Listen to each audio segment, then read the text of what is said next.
আজ বিকে রেসিপি সেই স্বাদে ফিরে যাবে, যে স্বাদ মনে করিয়ে দেবে মায়ের হাতে রান্না। ঘরোয়া স্বাদের এক তৃপ্তির ঢেকুর তোলার স্বাদ। খুব সিম্পল কিন্তু একদম পুরনো স্টাইলে গ্রাম বাংলার সোনালি মাছের ঝোল। হ্যাঁ, ঠিকই ধরেছেন, রুই বা কাতল মাছ। একটু বড় সাইজের আলু আর টমেটো দিয়ে তৈরি সহজ কিন্তু অসাধারণ এক দেশীয় রান্না। আসসালামু আলাইকুম। বিকে রেসিপিতে আপনাদের সবাইকে স্বাগতম। আমি বিথি খন্দকার আজকের নতুন রেসিপি নিয়ে আবারও এসেছি।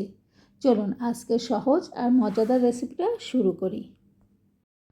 আপনি যদি একদম সহজ, হালকা মশলায় এবং কম সময় ঝটপট কোনো রেসিপি তৈরি করতে চান, তাহলে এই রেসিপি আজকে আপনার জন্যই। রুই বা কাতল মাছের সাথে আলু ও টমেটোর এই মিশ্রণে অথেন্টিক দেশীয় স্বাদের এই ঝোলটি আপনার টেবিলকে করবে পরিপূর্ণ।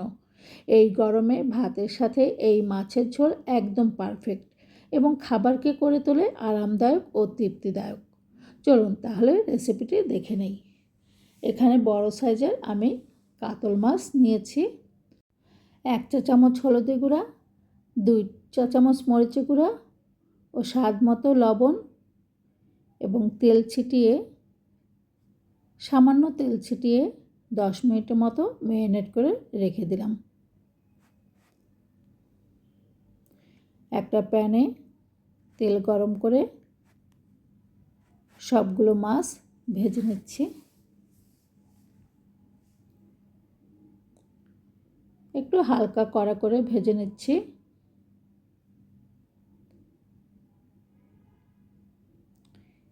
এপিঠ ওপিঠ সুন্দর করে ভেজে নিলাম।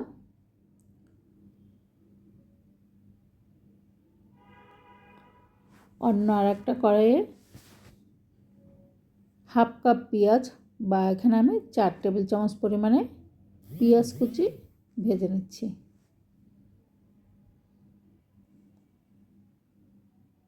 লাইট ব্রাউন কালার হলে পেঁয়াজ বাটা দিয়ে দিলাম 2 টেবিল চামচ পরিমাণে। আদা বাটা দিলাম হাফ টেবিল চামচ বা তারও একটু কম পরিমাণে। রসুন বাটা দিলাম 1 চা চামচ পরিমাণে। হলুদের গুঁড়া 1 চা চামচ, লাল মরিচের গুঁড়া 1.5 চা চামচ পরিমাণে দিয়ে খুব ভালো করে কষিয়ে নিচ্ছি। স্বাদ মতো লবণ দিয়ে দিলাম।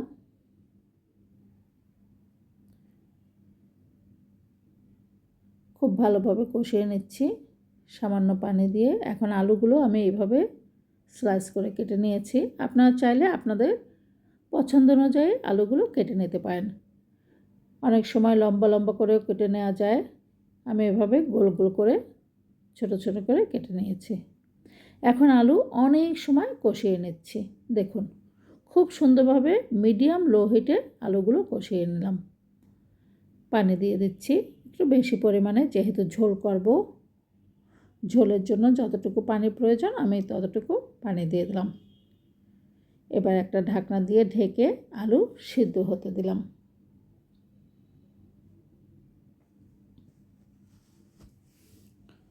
আলু অনেকটাই সিদ্ধ হয়ে এলে মাছগুলো সব দিয়ে দিলাম। সুন্দর করে মাছগুলো সেট আপ করে দিলাম এবং টমেটো এভাবে ফালি ফালি করে কেটে সব টমেটো বসিয়ে 4-5টা আস্ত কাঁচামরিচ দিয়ে দিলাম জাস্ট ফ্লেভারের জন্য। ফ্লেভারটা সুন্দর আসার জন্য দিয়ে কিছুক্ষণ ঢেকে রান্না করলাম। এখন ধনেপাতা কুচি দিয়ে দিলাম, দিয়ে আরও কিছুক্ষণ ঢেকে রান্না করব।